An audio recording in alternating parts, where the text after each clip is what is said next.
You're listening to High Tea with Mel, Kelly K. If you're down for some unapologetic and unfiltered discussions from melanated perspectives, let's get this chat steeped and brewed in 5, 4, 3, 2, 1. Happy Sunday, ladies. Hello, lovelies. We're back on a Sunday. Just one Back Sunday. on a Sunday. I know. I Right. miss our Sundays. In the morning. Our morning. In the morning, specifically. Make that very clear. Uh, Oh, I'm tired. yeah. The amount of changes this season is crazy. Right. And it just started. Mm-hmm. Whatever. We're prospering. We're alive. We're beautiful. We're all the things. It's going to be all right. We're figuring In the it words out. of Kenny. In the words of Kenny, it's going to be all right. Just saying. Well, ladies and gentlemen, we are going to go ahead and dive into some of these topics today. And I've honestly been excited for this topic for a while now, just because it may or may not piss a lot of people off. I don't know. Right? We finna find out. But shit, it's my opinion as the consumer, and you can kiss my ass. That's it. And that's going to be, we're going to talk about Black businesses. What? Yep, I said it. We're going to critique y'all because some of y'all need to be critiqued. Like, You need to be told Not the every- truth. not everybody needs to go to business school, but y'all need to do better, man. Like, anyway, so yeah, we're gonna talk about that, and of course, we're gonna have a social media moment today, and we're also gonna talk about some Black traditions we want to keep alive and well as we go into these next generations of Black young adults and children. And we'll go ahead and wrap this episode up as quickly as possible for y'all because we're tired too. So, Black businesses, and I asked these ladies like specifically what we as a Black community bring to the table and like where we need to build a better business culture, because I want to hear y'all's good and bad experiences with Black businesses, because there are good and bad. Like, I'm not gonna trash everybody. Not everybody's perfect, and not saying that the non-Black businesses are better. Not what I'm saying at all. But I want to hear y'all's good and bad experiences with Black-owned businesses.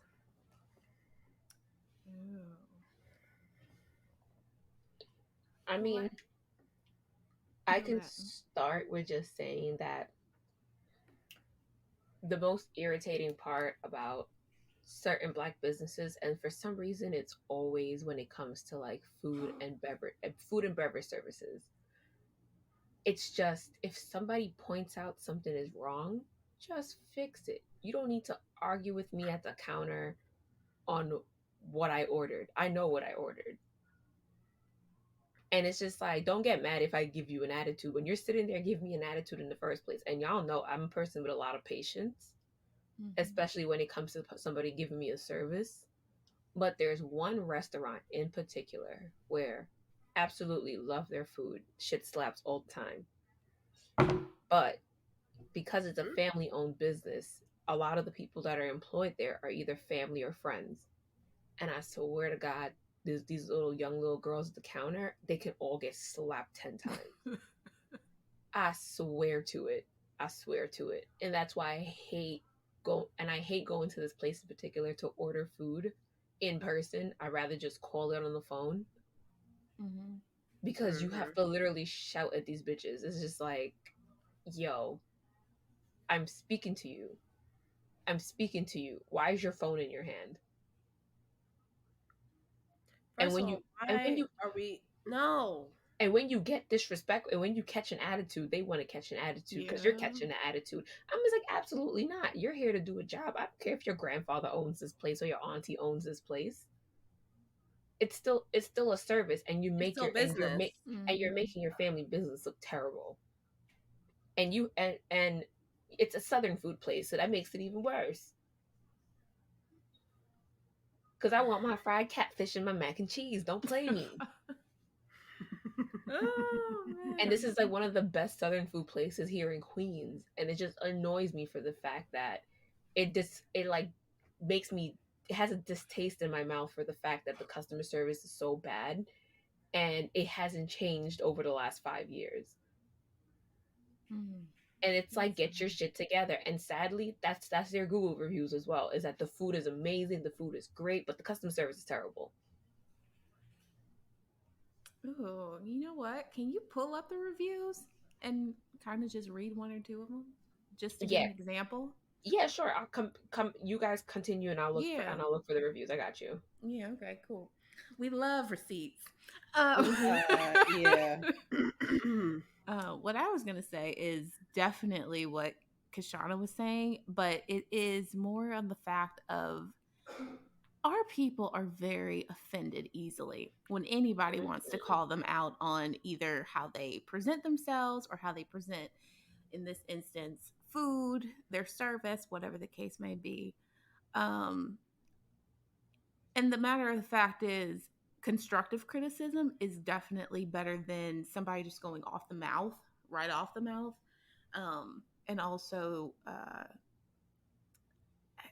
unfortunately, our kinfolk type people just they don't do things well all the time. And just because your family member knows how to cook some good food does not mean that you should go into the food service industry. Like, it's not the same. You cooking for your family on Thanksgiving or for Christmas or for Juneteenth does not mean that you should just open a mom and pop shop and call it a day. Because also it goes into the fact of how we talked on the other episode of the pink sauce thing. You can't just call yourself a cook or a chef.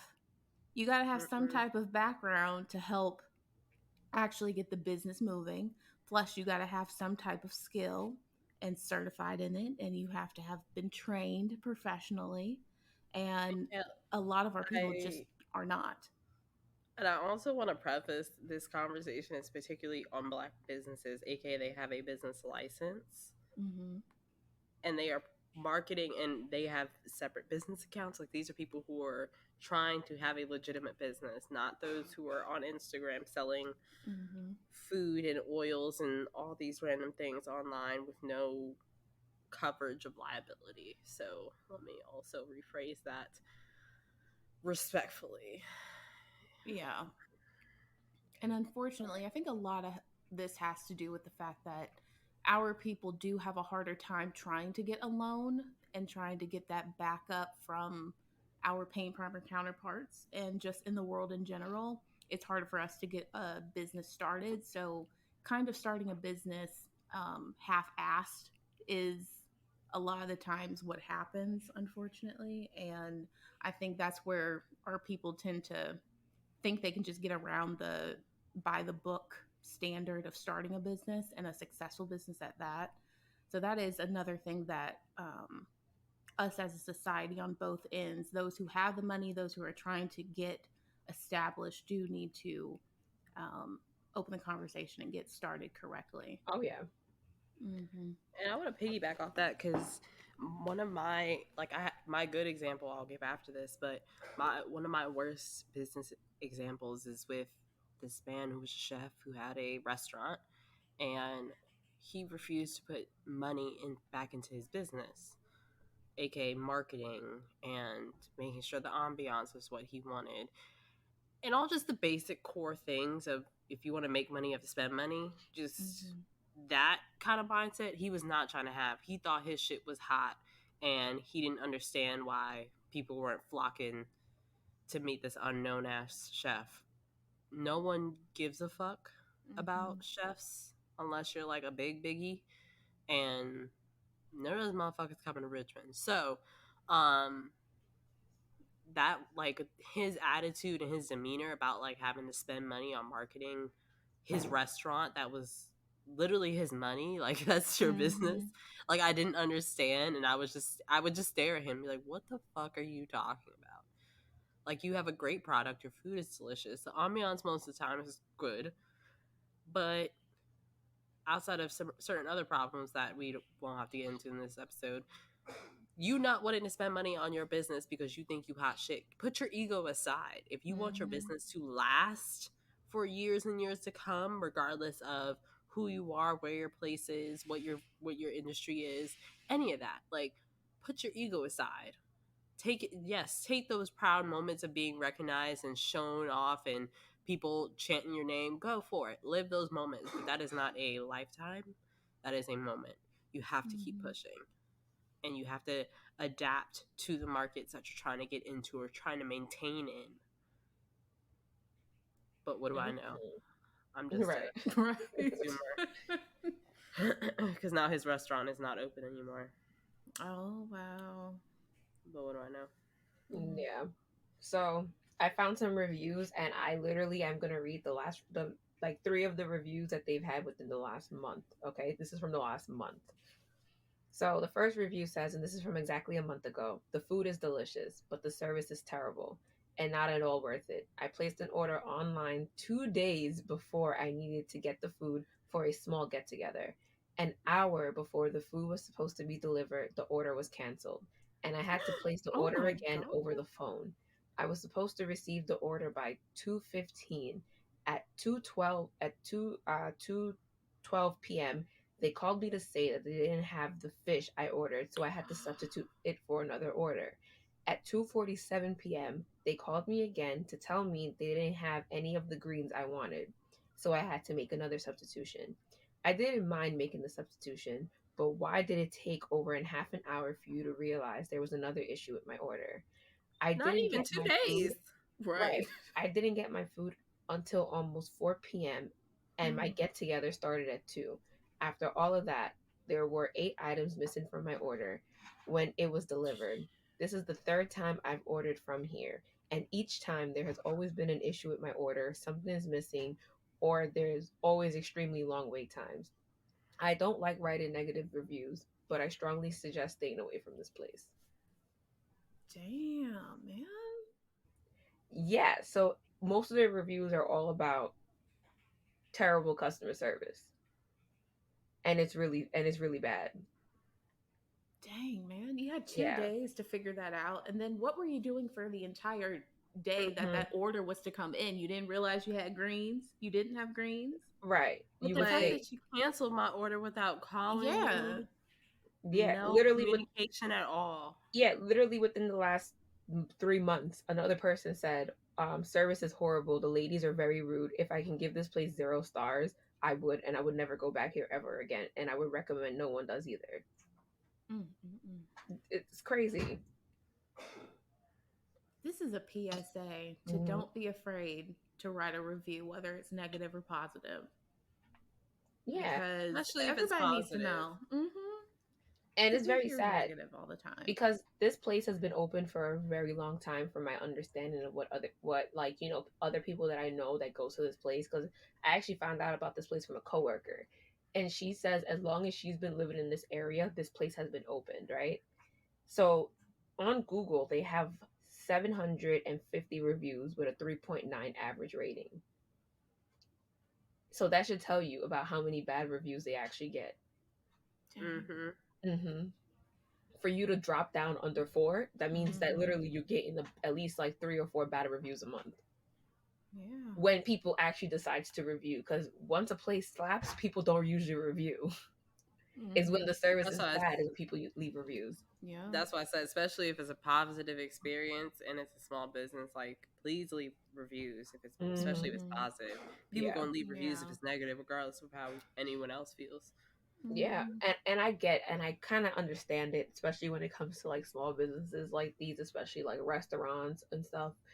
It's easier to hire a family member because you know that a family member or like a close friend needs the help, and you get good help, and you technically don't really have to report what you're paying those people because you can pay them under the books and save more money like that. Because if you hire some regular person off the street, I want my pay. If the city is minimum wage, you're supposed to be given minimum wage, but you can get away with paying a family member $10 if they really need a job. You understand? And don't get me wrong, like I get that, but at the end of the day, and I've said this before, and I will continue to say it again: if it's my business that's on the line, you gonna fall in line with what I need you to do, Yeah. within reason, of course. But you gonna fall in line, or we're not gonna do this. Yeah. I'd rather hire a stranger and pay them at cost than have to have 15 bad reviews a month because of Mhm. terrible customer service because I want to pay somebody under the counter. Yeah. And they're inefficient. They're not getting their job done. So because they're inefficient, they're not actually getting you more money. They're costing you money. They're just a liability constantly. Yeah. Yep. Yep. And I'm all about helping out those who are in need, but at the end of the day, if you're not going to take this seriously, you can step the fuck out. Yep. I Yep. don't understand. Like, I'm all for the family dynamics and shit, but like my family will happily put my ass on blast. I don't fuck with people who fuck with me and my reputation. Yeah, Mhm. as it should be. And it's just so sad because this place in particular has very, very good food. But it's just like the people at the front representing you, they represent you in a bad way because the people who come in, the patrons don't see the cooks and the owner and all those people in the background put it into work to make that food bomb. We see those ladies that you're hiring in the Mhm. front representing you. They're your representative. So it's just like I get it. Blood is thicker than water, but in the sense of business, I understand why there's people out there that says, do not do business, do not mix With business with family. pleasure, do not Yeah. do any type of business with your family or friends like that. So it's just like, come on, gotta step it up, gotta make it better. Listen, when it comes to my coins, which affects my food, which affects my man and me, it's a no. Mm-hmm. Yeah. And that's the part where I'm like, I don't like, I'm all for it helping out those who need help, but if you're not willing to put the work in, don't talk to me. You can Oh, step. of course. Mhm. Like watching there's a show called The Bear on FX, and it's about a family business that this kid's trying to save.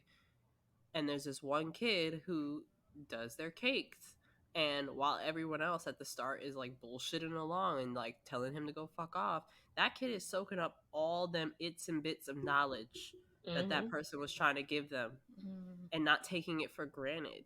Those are the type of people you need to find and cherish. Yeah. Yeah. Because if they're willing to invest in their craft to make sure your craft stays the way it's supposed to be at the standard it's supposed to be at, you need to invest in those people. Invest it in family members and friends from down the block and whatever. That's not going to help your business prosper. No disrespect, but business is business. Yeah. I'm all for helping the community, but the community also has to be about helping me. Mm-hmm. Like, there's a restaurant down here that has gone through a lot of shit. They've been around for a very, very long time. Delicious food. The staff is typically friendly, not always the most professional, but they're typically friendly. And they've been through a lot of shit. They went through a fire like during COVID. Guess what? The community was there helping, trying to get them Mhm. reopened. Mm-hmm. And guess what? Now they're reopened and they're back to flourishing. Oh, that's great. Like, we don't have time to be doing the bullshit. Like, if we're gonna be about the community needs to be. It's a two-way street. Yep. You need to be about it too. Like, don't be coming over here like, oh, you want to donate to our this and donate to our that and da da da da. But like, Mm-mm. when shit goes to shit, you ain't there. Mm-hmm. Those churches are they gonna come help clean up my stoop when it got shot up or robbed or whatever? You can come over here. No? Okay, then don't guilt me about not hiring so and so's baby cousin. That ain't got shit to do with Yeah. me. Mm-hmm. And you know what as well, because I'm sure you guys heard about this case where it's like, and it kind of fits into this whole black business thing, is because it is a black person who owns this and it's a church.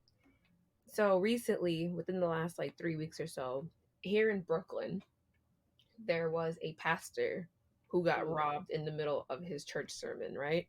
His live Mhm. church sermon. But there's a lot of controversy about this pastor in particular because I think it was about maybe 10, 15 years ago, he served a prison sentence for scamming.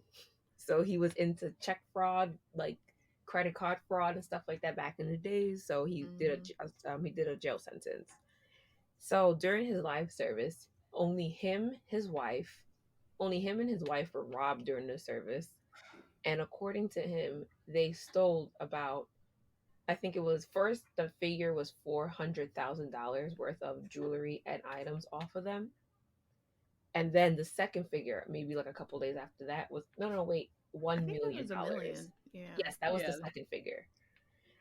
So it makes me, not just me, but a lot of the people here who has heard about the stories and people that I've spoken to about the story question, why does a pastor, a preacher, a man of God needs to wear $1 million worth of anything? Why do you have Oh. $1 million dollars worth of anything So he also, in one so particular type? right. So also it turns out that this man owns a Rolls Royce. He dresses himself in like Gucci suits from head to toe, Fendi head to toe, Prada head to toe, Louis Vuitton head to toe. Whatever brand names he wants to dress himself in, he does so. So I was having a chat with my coworker about it one day, and she's a very religious person. She goes to church. She's part of her church's usher board. She's been an usher in her church for like for as long as I've known her and prior to that. And she's very heavily faith in her faith. And even she was just like, nothing about it seems correct, because she's never seen a pastor ever, whether he is profiting off the church, it just doesn't sit right in her bones, and it shouldn't sit right in anyone's bones. For the fact that if you're a man of God, why do you need to be flashy the way you're flashy? And then it turns out that over last weekend, Mary J. Blige was at Coney Island having a performance with some other people and stuff like that. And her daughter and her friends ended up at the concert, and it turns out that the pastor was there too. Mm. A flash in his Rolls Royce, decked down in his Gucci suit. So it's like you're scamming people with your appearance, with your faith manipulation. Is just like, what is the purpose of all of this? And this is another thing I think a lot of our people need to be more aware of, very hyper aware of the fact that there is going to be people who are malicious and use things that are very important against you. And what I realize that in our community, your faith is very, very, very important to you. And there is people out there who find that out and will use it against you for their own benefit. Whether they are actual believers or not, they know that when it comes to faith, Black people will put a lot of effort into it. Even if you make $10 an hour, you will find a way to pay your tithes, pay your membership, even if it means missing a payment or something else. Because that is just the way we have been wired for a very long time. And I'm not saying don't believe, don't practice your faith, but when it comes to actually putting putting your personal beliefs, like your money, any of that, into faith related stuff, please think twice. Because there is a lot of people out here who have been scamming people based off of faith and have been doing it for a very, very long time. And it's very sad to see these stories over and over and over again. So please, people, please. Just in general, we just need to be more conscious, because that's also his congregation's fault for giving him all that money and thinking and allowing that behavior to continue. Yeah. To think it's okay that he could step on a live stream with $1 million or 500,000 worth of jewelry on. Like, that's a part of his congregation's fault as well. Yeah. And like, in just general, like how we invest our money and why Black businesses are so important, just like it is important in any other culture, is that we have to give money back into our culture. Other cultures, they keep their money in there as tight as possible. We spend billions, and I think it's like 30%, I think, is of our spending goes back into our community. So, like, there's an importance to have it, but also you have to take the time to understand how to make it flourish and how to make it benefit the community and yourself.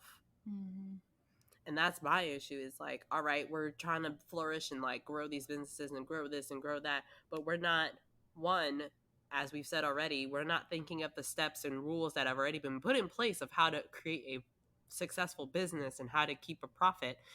No, we're not doing any of that shit. We're doing it the way we want to, and then we're questioning why things aren't working.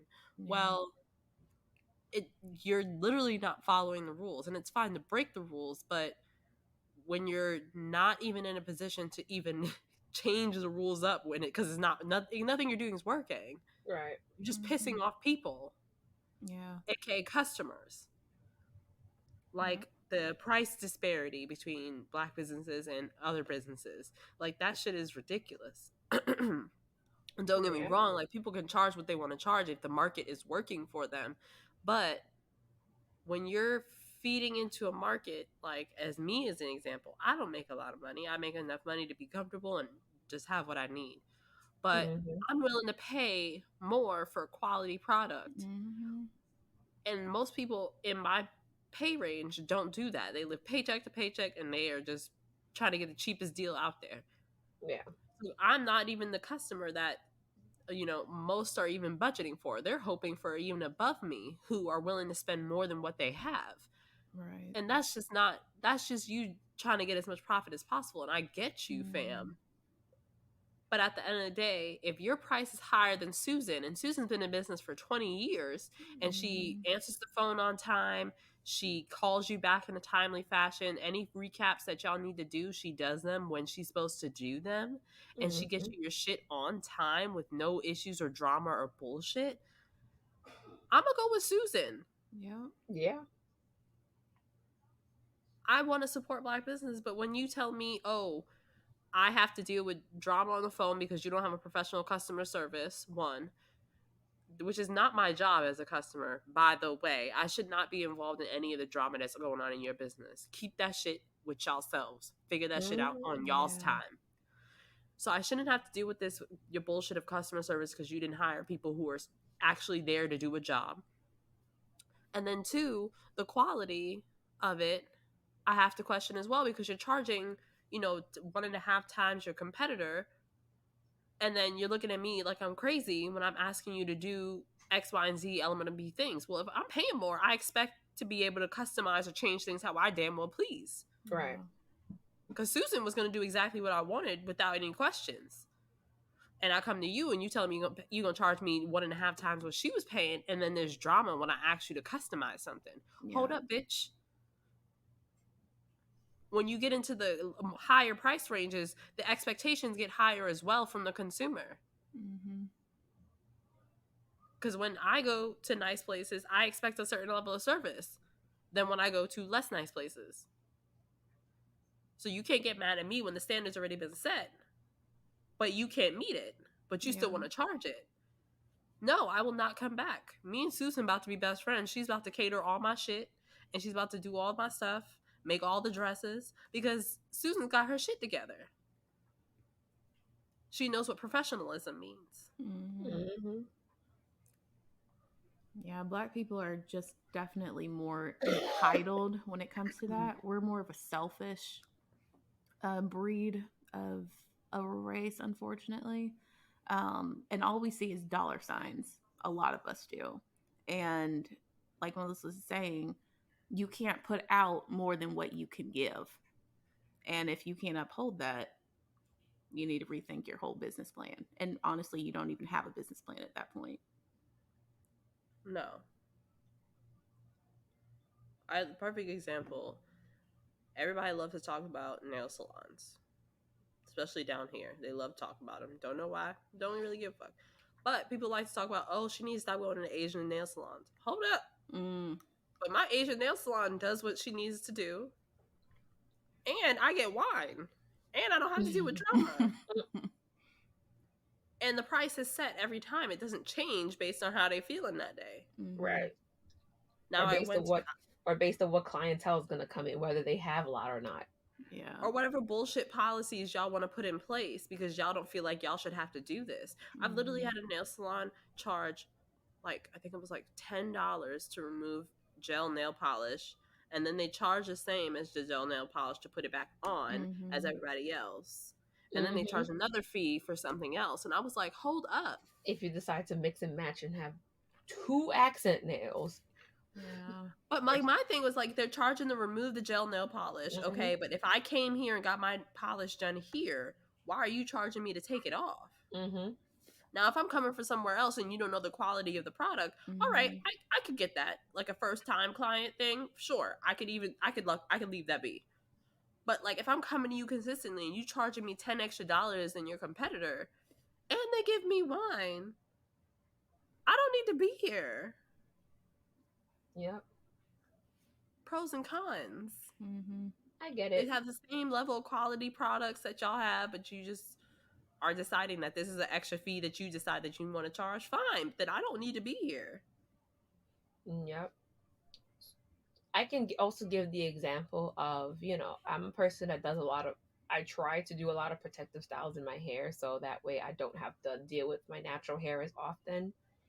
So for the last, I want to say like 2 years, I've been doing all of my own protective styles at home, whether it's box braids, passion twist, crochets, whatever the case is. I've been doing it myself because I'm tired of the upcharge, the changes in pricings, the you telling me that I have to do X, Y, and Z before I come to your salon, but you're still charging me the same. No, no. So the last experience that I've had that made me actually started doing my own stuff at home was that I took my behind all the way to Harlem to get my hair done by a That's deep. salon. It was deep. It was deep. But you know what? Because of all the reviews and the customer feedbacks they had, I booked an appointment and trooped my behind all the way to Harlem to get my hair done because of these reviews. So the night before, I prepped my own hair because I don't trust salons to wash my hair. I'm sorry, I don't. I don't trust y'all to wash my hair. I don't put heat in my hair to stretch my hair because it's not necessary all the time, especially if you have a certain type of hair texture, and I don't need heat to stretch my hair. So I did all my preppings beforehand. I did everything.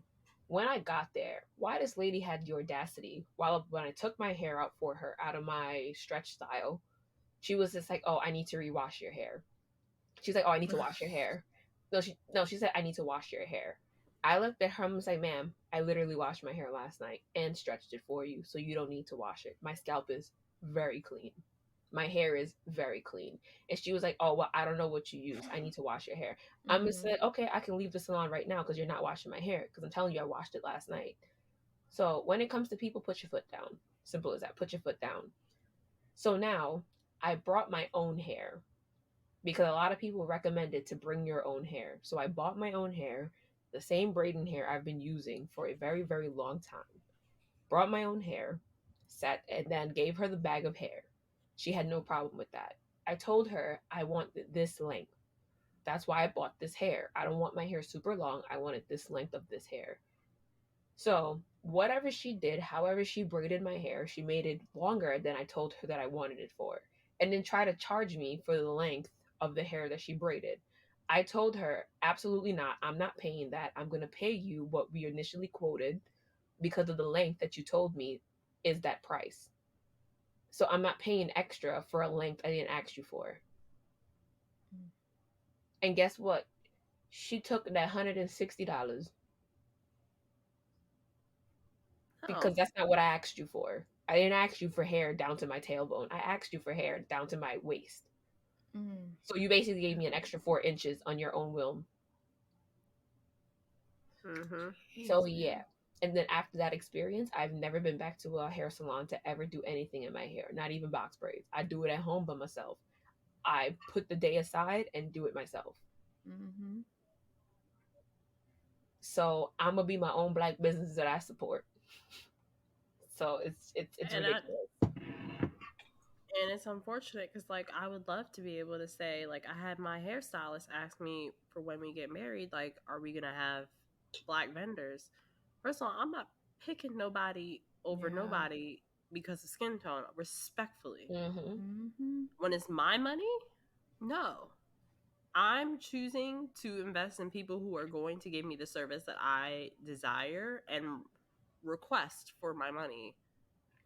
If we agree upon a set rate, like that's the expectation that I'm going with. I would love to do more. Like my friend for her wedding, she was trying to get a bunch of black vendors. Half the vendors that she was trying to get were charging either astronomical rates or had zero responses. Oh gosh. I know one that I reached out to took 2 weeks to get back to me just to say whether they're available or not. Wow. which is why I'm taking my time getting into a business, because if I'm not going to be timely and like on my shit, I don't want to do it. Mm-hmm. Or even to as something as simple as like, if you know that this is like your peak season and you only can do X amount at one time, have some type of, for like people who are making new inquiries, have some type of automated like response that says, due to like high volumes of inquiries, it may take X amount of days to get back to you. We do appreciate your reach out, something like that. But just But 2 don't weeks is leave people in ridiculous. Yeah, that's silence. ridiculous. Like, I it's crazy. as a person in an industry where things just get out of hand sometimes, I get it. Mm-hmm. I'll even be gracious for certain time frames to give a week in certain Mhm. time frames. Like Mhm. peak season, sure, I'll give you a week to respond.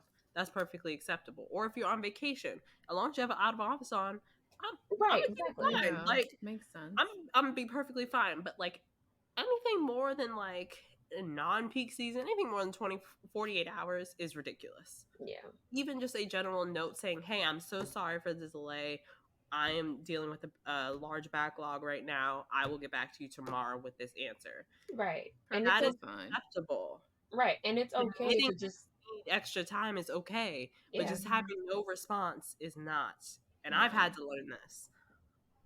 Or if you have a website or a social media page and you know it's your peak season and you know you can't handle no more clientele, just make a simple post that says that so people Yeah. can understand it. Like, okay, all right, maybe not this person. Because it's just like, I don't understand how you expect to gain coins when you don't have the service to make up for that. And it's okay. It's not. No, I mean okay as in the fact is like, you don't need the service, especially if you can't handle it. If you can't handle the clientele, then make a post saying that you can't do it. That is perfectly okay to do that. People will understand. Also, I mean, I think this is also a small business thing in general. Like, we shouldn't be overextending ourselves if you cannot deliver what you've set as your expectation. Mm-hmm. Yeah, you gotta be honest with yourself. Yeah. Because as a customer, like if I reach out to you and I say, hey, are you available? Regardless of what the service is, if you're available, great. But if you are not, don't like, and I've done this myself where I've been like, oh, well, then maybe I could see what I can do, da da da. But if you truly can't handle it and you know you're not going to give the same level of attention and detail to it, don't do it. Because Yeah. all it's going to do is lead to a bad experience for the customer. They're going to be pissed off from start to finish, and then they're going to leave you a nasty review online about how it just wasn't what you were given as far as expectations. Yeah. And I would rather someone say no to me and refer someone else than say yes and then give me shitty service. Yeah. Well, and everything you're saying is exactly why I said our people can tend to be money hungry, greedy, and just downright unacceptable.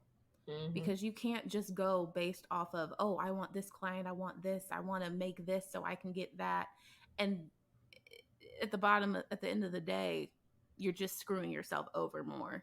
Mm-hmm. And those negative connotations, those negative comments, those negative reviews, it's not going to help you in the long run. You're thinking that you're going to be around for 15 years and then some, but you're only going to be around for 5 months acting that way. Mm-hmm. Anybody, if you were to go on Shark Tank and you made this kind of deal and you hear that the sharks want to take 20% right off the bat, they don't know you from Adam. They just know you from what you're giving out for your pitch. Right. But all you're thinking about is, oh, 20%, you can't have 20%. I started this. Da, da, da, da. No, but you are taking advice and you're eventually going to get what that shark can give you, because you, again, have to put out more than what you're making and what you're starting out with any business. Mm-hmm. You can't take it in a negative way just because that other person is of a different race, whether they're white, whether they're Asian. It has nothing to do with that.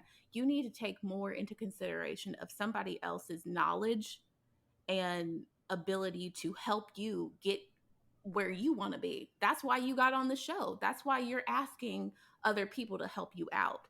But in order to get that help, you got to put out more than what you're going to get in the very beginning.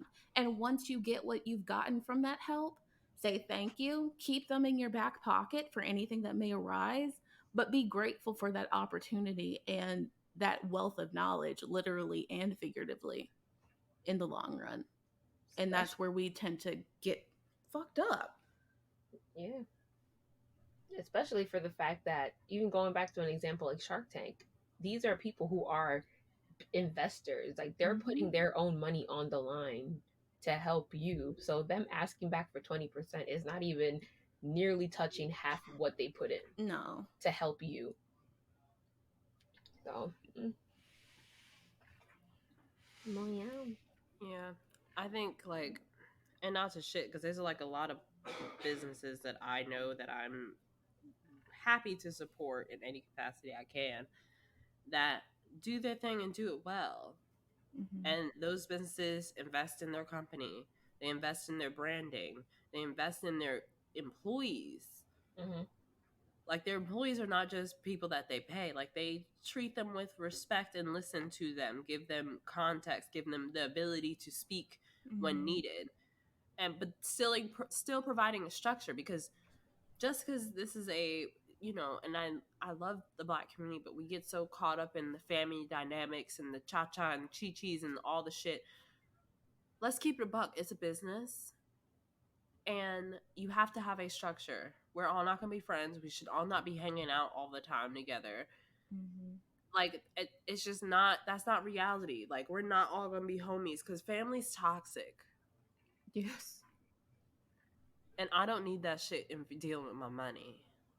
So I don't need to treat my employees like their family. I need to treat them with respect. Mm-hmm. Yeah. So if you try to provide a structure and respect, anything, if they don't do what you need to do from there, with respect for also being paid fairly, if they don't do what you need them to do, they need to go. And that's something I've seen in some black businesses that I'm just like, yo, like you can change so many things here just to fix this Mm-hmm. very quickly. Like a lot of the problems that I've seen in some businesses could be fixed very, very quickly. But to Mm-hmm. put that effort in is just too painful for them Mm-hmm. to deal with the repercussions. Like, yes, you're gonna piss off cousin Jerry because cousin Jerry likes to come to work 2 hours late. And guess the fuck what? Mm. My business opened 2 hours ago. So you could go. I will go Yeah. get random stranger off the street who will be here 30 Yeah. minutes before they're supposed to be here. Or even 5 minutes, to be quite honest. As long as you're here when you're supposed to be here and ready to go at the time I scheduled you, sounds Mm-hmm. wonderful. Sounds glorious. But like as a business, like you have to figure out your structure and what you want your future to be. If you're not planning for your future, then you're not planning at all. Yeah. If you're not thinking about what's going to happen in the next 5 years, 10 years, especially with market developments and all that shit, like you have to mentally start preparing for that shit. And it's exhausting. I respect all business owners out there who are still doing their thing and to continue to do their thing regardless of what the market has to say. But you have to plan for that.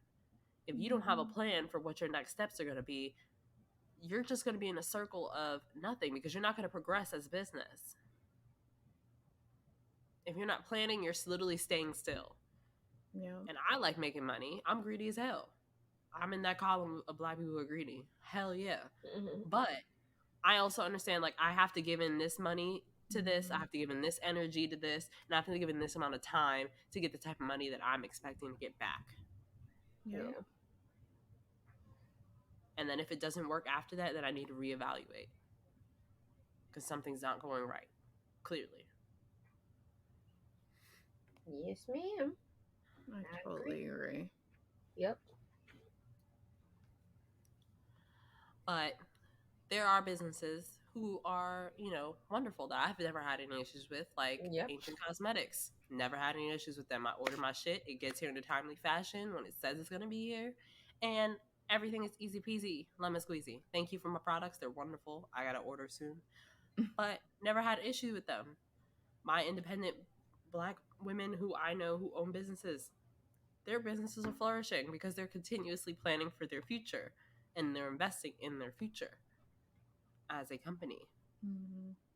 and figuring out what the next steps are going to be. So those are the some of those who want to retire right now and get out of what they're doing, they're planning for that.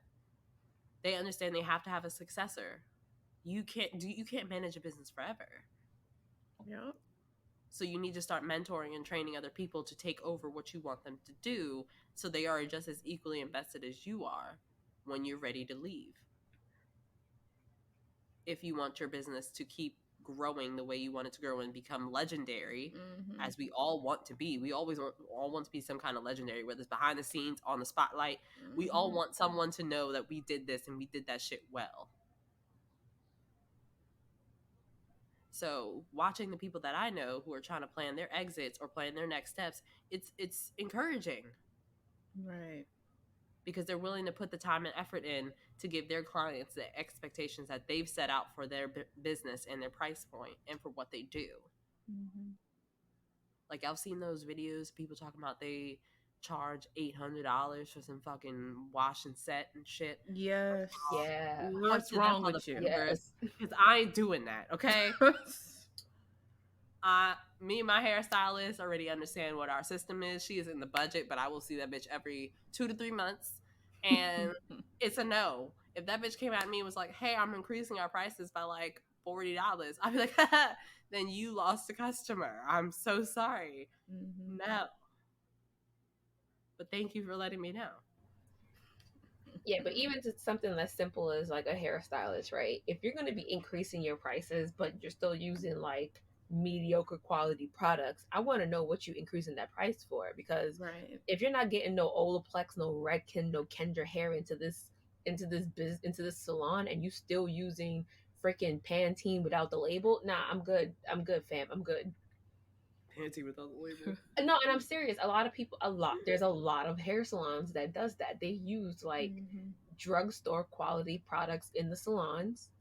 Like, I remember back when I was like a teenager, when I was getting my hair relaxed and stuff like that. I found out that the salon that I was going to when I was not perming my hair myself, they were using a regular ass relaxer you can find in the beauty supply store for like $3.99. So I'm just like, why am I paying this person almost $50-$60 once a month just to put a relaxer in my hair, when I can go get the same relaxer for $3.99, $5 for the bigger one, and do it at home myself? It is crazy how inflated certain services are just for like mediocre products you can go to a Target and buy on your own. Yeah. It's crazy. So be careful, because there's a lot of salons that use unlabeled products. They just take the label off or pour it into an actual high quality brand's bottle after it's finished. So be careful. Be very careful. Because the nail salons do it too. They buy bulk products off of wholesale Chinese websites and just put them back into the labels of brand name products. So be very careful. Yeah, it's wild out here. It's very wild. Once again, I'm willing to pay for what is good quality shit. Like, I'm happy to pay higher for something that gets me what I want. But it needs to be higher quality as well. Yeah. And if I can do it better myself, I'm gonna do it myself. I feel you, Kelly. Like, that's why I barely give in to any other business, because if I can do it, a bitch is gonna do it. Well, as a lazy bitch, I will pay for someone to do some shit that I don't want to do, regardless if I can do it. I probably could do my own protective styles. Will I? No. It's not happening. So I'd rather pay somebody. But if I'm going to pay you, like me, to get some knotless braids, I'm happy to pay in the 200s, because if you're providing the hair, you're on time, you get it done as quickly as possible, and you don't give me too much of your baby mama drama, sweet. Let's call it a deal. I'll be there. I'll be in the chair. I'll be ready. Hair will be clean. All the things. But if you show up 2 hours late and then take a 2-hour break in between and all this other shenanigans, no, bitch. Hand me my cash. Yeah, acting people got all day to be sitting here. I do not have the time nor the energy to deal with the black people time. Mhm. I ain't got it. No. I want to go back to bed, as I always say. So, yeah, no. I'm willing to pay for it, but you got to come correct. And if you don't come correct, I'm going to want my money back. Yeah. Please and thank you. I'm always happy to talk to businesses about how they can do better. So, y'all just hit me on the DMs if y'all got questions about my opinions. Yeah. Do y'all have anything else y'all want to talk to about this topic? Because I could just keep going in circles. Nah, I think this was a good No. rant for this topic. It was very lengthy. Do better. Yeah. Right. That's just the mission statement. Do better. Yeah, do better. Get some Survey Monkeys and put out some feelers to your customers about what Right. y'all can do better, what y'all problems are. Mhm. And don't take it to heart. Yes, it's your Yeah. business, it's your baby, it's your child. I get that. But at the end of the day, you need customers to survive. That's it. Yeah. And not every customer is right. We've said it on here before. Uh-huh. Not everybody's right. But as three people who take patience when dealing with businesses and energy to make sure we treat them fairly, for it to come back at us and continuously feel like we just been bamboozled over and over, no, we're over it. Yeah. Respectfully. All right. Well, we can go ahead and go into our social media moments. And I found this video that I sent to the girls, and I was like, this is lit, and all the things that come with it. Okay. Grandma had a birthday. Let me find this video. Grandma had a birthday. And grandma was fine. Okay. Is fine, was fine, all the fines. But found this on official Black Wall Street on Instagram. And someone threw grandma a surprise birthday party. But the beautiful part of this is her 70th. And when I tell you this woman does not look 70, she looks like 45, maybe 40, honestly, if we being a buck. Like, hold up. I need to know all your secrets. Her arms are toned. Like, so toned. Her everything is toned. Yeah. She's just beautiful. Black I'm over here roly-poly in it on this Sunday, and sis is out here flourishing. My one gripe with that black don't crack is that shit is a lie. If you don't take care of the black, it gonna crack. Well, we know that. And I need to know her regimen. I need to know her regimen. Teach a class, sis, because I need it. Just grandma gets her. I know I need to work out. Grandma been getting her treatments done. She's been on a vegan diet. She's been eating all her greens all her life. Well, she looks like she got a good sex life too. I don't know if she dipping in. That skin is flourishing. Yeah, that's how it does. Skin is flourishing. She glowing. Okay. I support you, Grandma, and all you beautiful kids and grandkids that come with it. Because, Lord, if I could look like that at her age, my man would be very happy. I would be very happy to be honest. Yeah, right? Forget the man. I'm happy. I would be very happy. Oh, man. Oh, my gosh. Well, happy birthday, Grandma. I hope you had the most wonderful birthday party. And I think our next topic can just be a popcorn session, to be honest with you. I think it'd be short and sweet, if y'all agree. Yeah. And that would be Black traditions we hope will continue into the next generations. You know, I'm perfectly fine having my half Southern family. I love me a good family barbecue. Ain't nothing that put me in a better mood. Chicken. Some good old 70s funk music. Like, just give me all of it. Just sitting in the backyard. There's coolers available.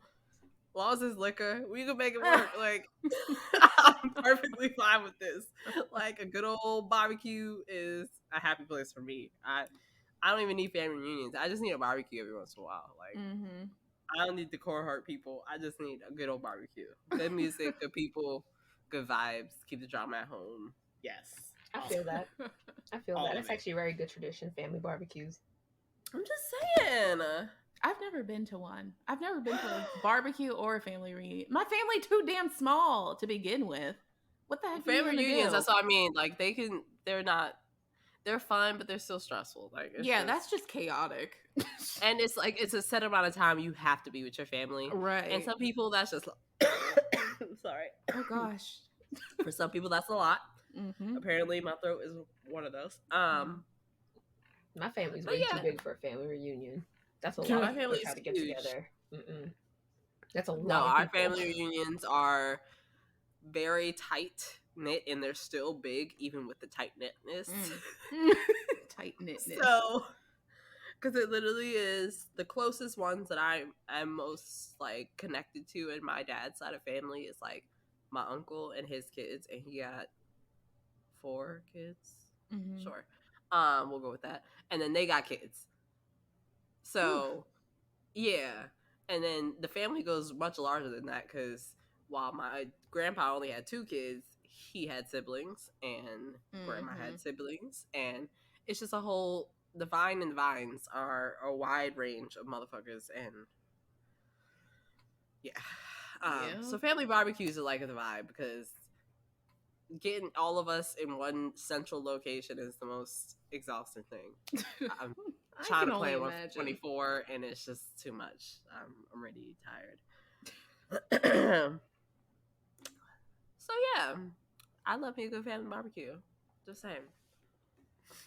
Well, what I was gonna say is I am a diehard fan of old school R&B music. So the way I was raised is majority of my playlist is always going to be R&B, whether it's old school, just a tad bit of new school, but that 90s R&B is where it hits.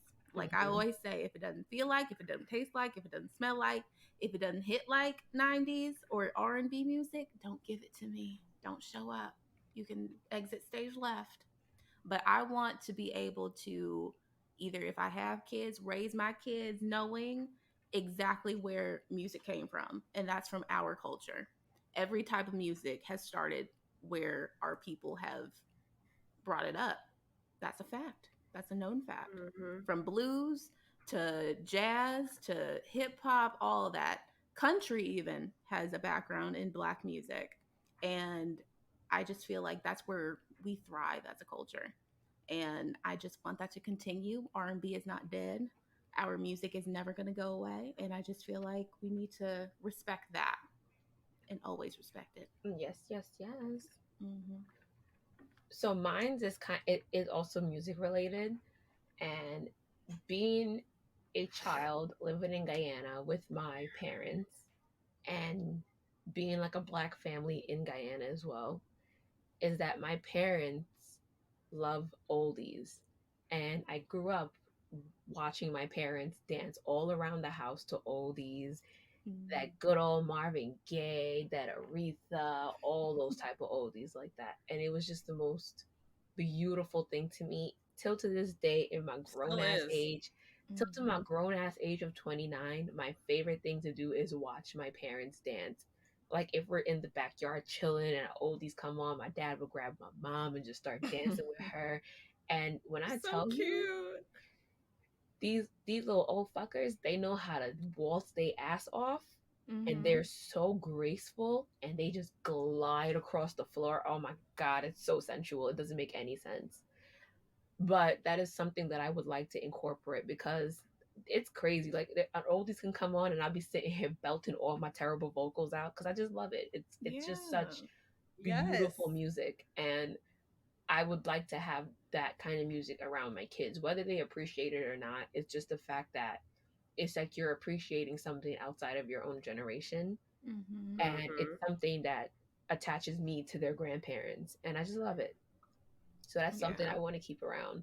And of course, some old 90s music, whether it's hip hop, it's some R&B, because my man's a hip hop head. So he definitely wants his kids to know about that. Whether it's Polish hip hop or American hip hop, he don't care. It's going to be both for him. No, I'm with you. Yeah. It's the dances in general for me. Yeah, of course. Yeah. It's beautiful. Like, not even just like the way your parents interact with each other when they dance is like it's pretty mesmerizing. It's just It like, oh, is. It's they're like you just so can't. It's like you can't keep your eyes off of them, and it's like, and it's so crazy because you know how they tell you like when you're dancing, like the man leads and the woman follows, and then watching my parents, I understand that because my mom just lets my dad lead in the dance, and she just follows, and it just looks so flawless, so graceful, and it's just so beautiful. shout out to mom and dad. Hey, mom and dad. Hey. But no, I agree, and I like, to me, dances in general, like even the more cheesy ones, like at the end of the day, you could talk your shit about the cha cha slide and all the slides. We At do the end the of the day, your electric. ass gonna get up and go do them dances The like Macarena. everybody else. Of course. Okay, Macarena, the Yep. wobble. You know I love me some Oh wobble, yeah, the y'all. wobble. Okay, The like the Tootsie Roll. dances Oh, are everything. Like the dances that we just ingrained in our like lives and cultures and just growing up and being able to still do them and with your family, even if it's embarrassing. Who gives a fuck? Like, just do it. At the end of the day, we ain't on TV. Ain't nobody give a fuck Right. about us. Bust a move, y'all. Bust a move. Don't be Mhm. embarrassed. What else you got, Mel? I have hair. Oh, that Oh, was my hair. last one too. I only Mhm. literally had those two technically. Yeah, the hair culture. We need to keep it on. Oh, We've been yeah. making great progress over these years. Yeah. We just need to keep on going. Yes. I'm still gonna keep the white crack as long as possible, though. I'm like shit. I'm a believer in that if it works for you, it works for you. Yep. That's my belief. But in my personal experience, it took me having to chop my hair off in order to appreciate what naturally grows from my head. And I think it should be something that's individual to each person. And I don't like when people shame people and be like, "Oh well, you got nappy hair," or "Oh, you're lucky because you got good hair." It's just like leave people the fuck alone. Because if you feel like my hair is good, that shouldn't discourage you from doing what you need to do with your hair. And Also, you I think don't we need to manage my stop. hair, so mind your Right. business. Right. You don't know how good my You hair don't actually spend the is hours to it make it takes to good. maintain this shit. And that's what I tell people all the time because I have this debate with people where they're just like, "Oh, you have such nice hair. You have good hair." And I'm just like, "Yeah, I have good hair because I put the time and the effort in to make it good. And if I didn't, my hair would be raggedy. Simple as that. I would have no hair on my head." I started today at 11, y'all. I didn't finish until 2. Yeah. So anybody who likes to give their opinion about anybody's hair, mind your business. Mind the Yeah. business that pays you. Mind it. But Mind your scalp. You minded mine's not yours. Come on, man. I'm just saying. So that's But yeah, something. the hair culture Yeah. is serious. And that's something, especially with little girls, that's something that you have to teach them while they're very young, is to be proud of the hair that grows out of their scalp. But also to moms out there doing those children's hair as a tender-headed child, respect the tender-headedness, okay? I'm not a brat. I'm not crying because I want attention. It genuinely hurts. Yeah, and then on top of that, don't shame your kid's hair. Like that's the one thing I don't understand, how there's mothers who are perfectly fine with doing. Like all that insecurity that you have about your own person, your own personhood, that should not be a reflection. That should not be reflected onto your kid. Like there's absolutely no reason why you should be doing your kid's hair and be like, "Oh, your hair's so nappy. Oh, your hair is so hard. Your hair is so this. Oh, I wish you had softer hair." Like kids are sponges. They absorb that. Right. They absorb that. And then they make that a part of their person as they're growing up. And a lot of little girls are now seeing like their mothers wear weaves, these long 25-inch weaves and stuff like that, and then wish that their hair could look like that as well. And it's just like, no one's telling you not to do that. It's about the fact that you can do that, but as long as you are uplifting your kid while doing that, not just being like, "Oh, my hair is so hard and so this and those this, so I'm gonna put this on." So what Yeah. what does that show your kid? What does it show your kid? Because your kid is a sponge and you're always their first role model. Mm-hmm. Especially little girls. Like little girls look up to their moms. So it's just like whatever they see their mom doing, they want to do it too. Yeah. But also, like in the Black community, like hair is so important because like you need an adult literally to help you in those first years because you don't know what the fuck you're doing. Mm-hmm. And the bonding moments of your parent doing your hair, that's the few moments that you get to actually interact with your parent Mm-hmm. and your Mm-hmm. child. And while I spent a lot of mine crying because of the tenderheadedness, like it was still moments that me and my mom spent watching a movie or talking or Yeah. just anything. She Mm-hmm. forcing me to read a book or some shit. Like Mm-hmm. it was just time that we had to force each other together, Mm-hmm. regardless of what that memory was after. Like it was a time that you have to have with your child, and that's like it's so important. Like I love to see the videos of dads doing their daughter's hair or even their Mm-hmm. son's hair, like that, those moments, like teaching you how to feel confident in yourself and making sure you feel good and that you look cute, like, and that your parent helped you get there is like, yes. Because that Yeah. is your job as a parent. That's part of parenting. Don't have Uplifting. kids if you right. If don't have kids if you don't plan on being the first person that boosts their confidence, that gives them that confidence, that inspires them to be confident, to just uplift them in general. Like that Mm-hmm. is your job. Society is not supposed to do that for your kid, and your kid is Don't not supposed want to them figure it out to. on their own because there is some bad shit that comes out of not doing that for your kid and your kid having to Yeah. do it on their own. Mm-hmm. Yep. And I think the last thing I want to say when it comes to this topic of hair, but it's about appearance in general.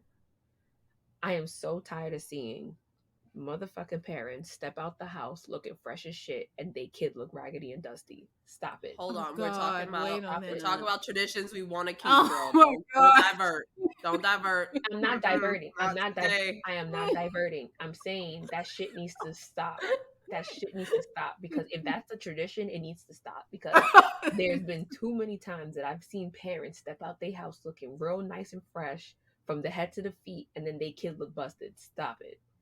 That is All a right. So what tradition that I Kishana want to Oh do. God. means to say is she wants the tradition of parents who make sure their kids look just as fly, if not flyer, Yes. than them I'm gonna step out the to house keep looking going. busted and my kid's gonna look fly from the head to the feet. That's Like my she tradition. wants us as Black community make sure our children look appropriate when they Hmm. leave the house where they're Hmm. supposed to Keep be that going. same That's what energy. Kishana Yes. wanted to say.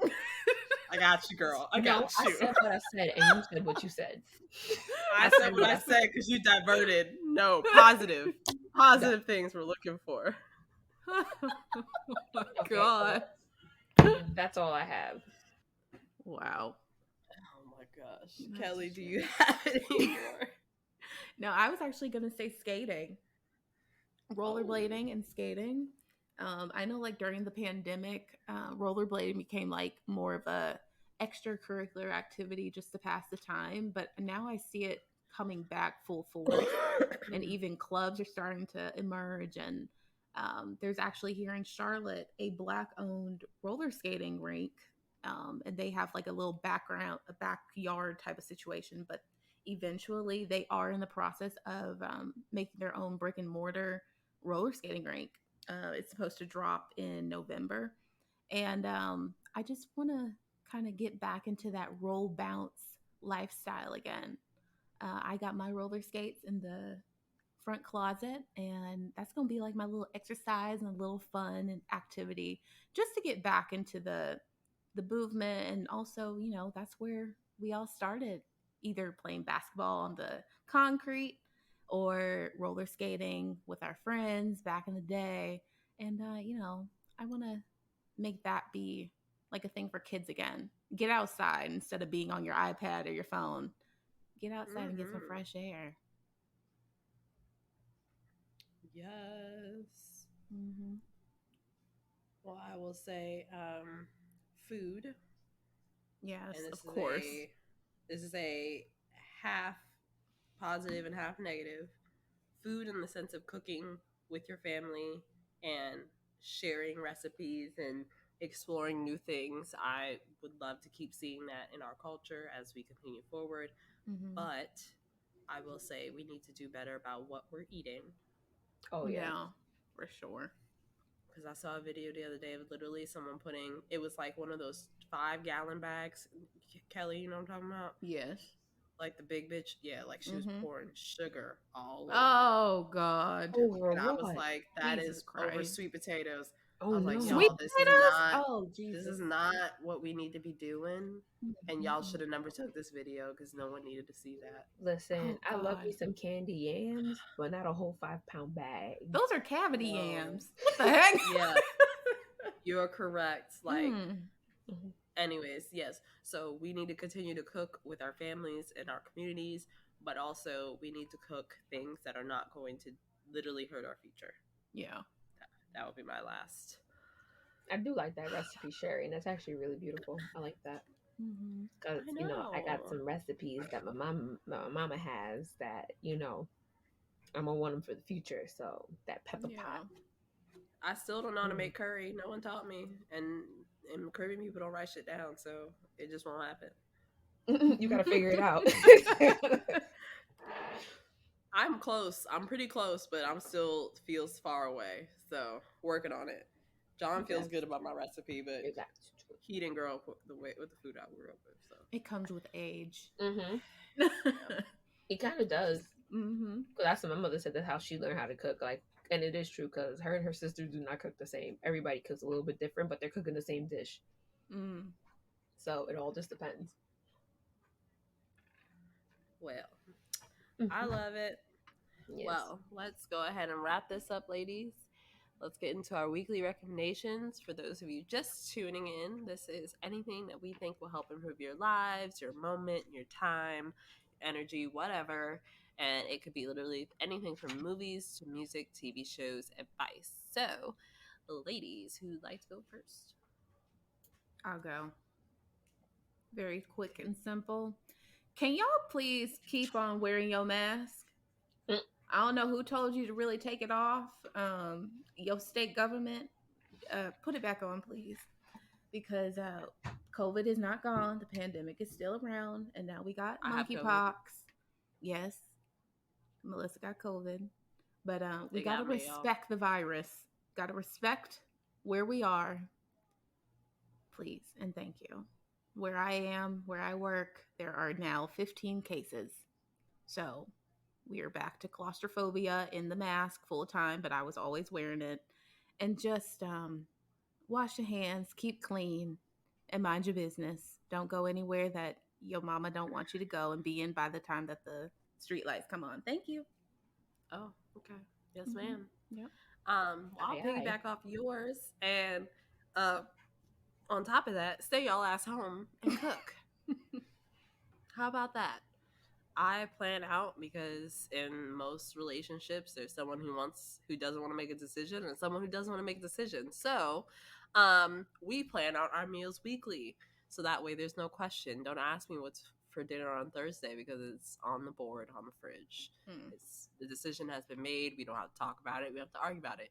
Let's just cook at home, and we feel good about it. We know our portions. We know what's going into our food, and we know how we feel after we eat that food, so we know what to do next time. Mhm. And I need that because going out to eat is it's a lot. It's expensive, Mhm. but also you don't know what people are putting in your food. And some states don't require you to put the health rating on the front door. So Oh. your favorite place could be literally infested with bats. That's a story I heard Bats recently. with a Bats B? with a B. What? In an S Wait a at the end. minute. What? You heard A me. bat. Bats. Bats. Oh my God. Yeah. So you don't know where your food is being, who's handling it, where it's being handled, and all that. So just cooking at home is not bad, y'all. It's gonna be okay. I mean, to that, I use ingredients delivery service. I ain't gonna call it a food delivery service. It's an ingredient delivery service, and I cook it myself. That works too. And it's been very helpful, and I appreciate it. We don't get sponsored by them, so I'm not saying their names. Absolutely not. Nah. Mhm. Especially since they Nah. sponsor everybody. We ain't doing it. Oh wow. Not until I get my check. Yes. All right. So of mine is actually a movie recommendation. So yesterday, I spent 2 hours and 10 minutes watching 2 hours Chris and 10 Evans. minutes.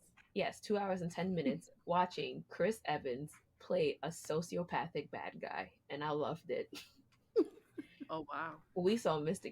Captain America in The Gray Man play a sociopathic bad guy, and it was so refreshing to see him in a role like that, and not just being a superhero, but being a villain. I loved it. It's a great movie. Ryan Gosling is also a lead in the movie, and it's Ryan Gosling, so he's great. Mm-hmm. Very good movie. It's on Netflix. I think it's like number 1 on the Netflix in movies right now.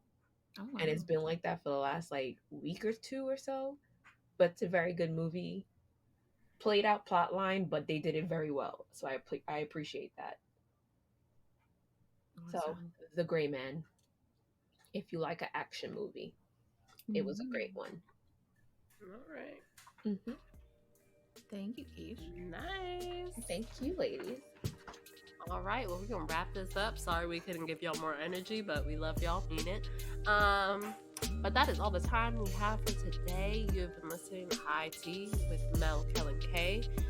Don't forget to leave us a 5-star review on iTunes and follow us on Instagram at hight_podcast and on Twitter at hightpod1.